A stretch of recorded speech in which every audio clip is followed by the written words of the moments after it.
এই দেশ নষ্ট করছে কারা? যারা কলম ধরা শিখছে তারাই দেশকে খাইছে। কথা বলেন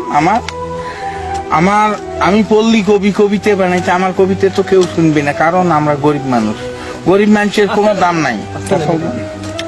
তা এই যুগটা হলো কি জানেন, কেয়ামতের নমুনে জানি কিন্তু মানি না, গোনাগার দুযুগী হবে সে কথাও তো শুনি না। গুন্ডে পান্ডা হারাম কর তারে হলো তো দিন দুপুরে মানুষ মারে তারে হলো দুনিয়া। কেয়ামতের নমুনে জানি কিন্তু মানি না। সরকারি চাকরি করে, বেতন 5,000, 50,000 টাকা মাসে খরচ দেখি তার, বাকি টাকা কেমনে আসে সে কথা আর বলি না। কেয়ামতের নমুনে জানি কিন্তু মানি না। ডিজেল ভেজাল, পেট্রোল ভেজাল, অকটেন ভেজাল পদ্মা মেঘনা যমুনা, অর্থাৎ কোম্পানি ভেজাল। কেয়ামতের নমুনে জানি কিন্তু মানি না। ভেবে কয় রাধাবদর সরকার, মানুষ হওয়া কি ছিল দরকার, পশু হওয়া ছিল ভালো, আখিরাতের কাজ করি না, অর্থাৎ পরকালের কাজ করি না। কেয়ামতের নমুনে জানি।